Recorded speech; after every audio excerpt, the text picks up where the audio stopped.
Na porção que a gente vai analisar hoje do Zohar, Moisés é avisado por Deus de que ele está para morrer, e aí também ele fica sabendo o que vai acontecer depois de sua morte. Mas a gente vai focar na própria questão da morte, né? Como que Moisés se prepara para isso, que ordens ele recebe de Deus. Eu sou Yair Alon e esse é o Zohar Diário.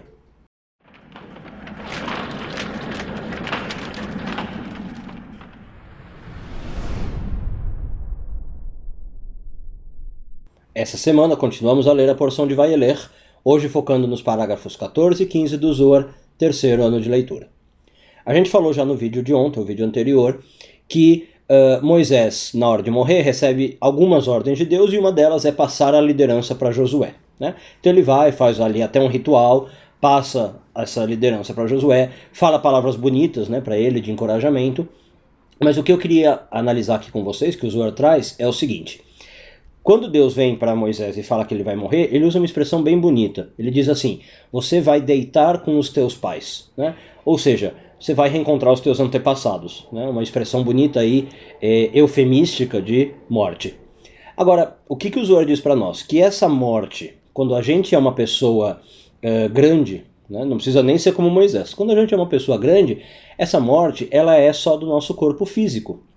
A gente continua brilhando aqui na vida pelo que a gente fez, pelos nossos atos, pela nossa alma.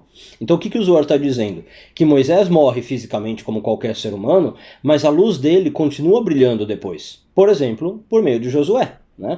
Josué, a gente também falou no vídeo de ontem, ele é comparado como a lua em relação a Moisés, que era o sol. Então a lua faz o quê? Reflete a luz do sol. Né?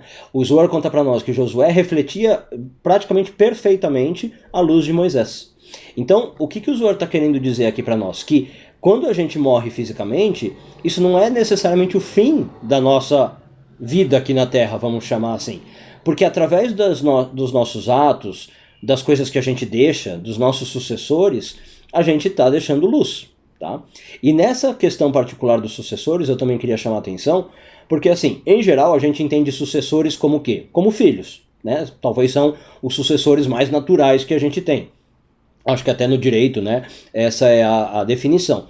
Mas na Torá, repare que esses sucessores podem ser de vários tipos. Moisés tinha filhos, repare nisso.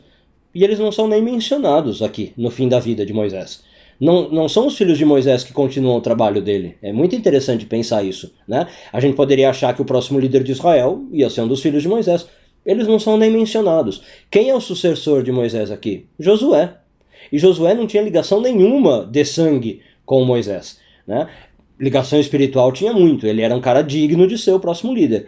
Mas olha então que interessante a ideia de que os sucessores, como eu falei, não precisa ser gente de carne e osso e nem gente também da nossa linhagem genética, né?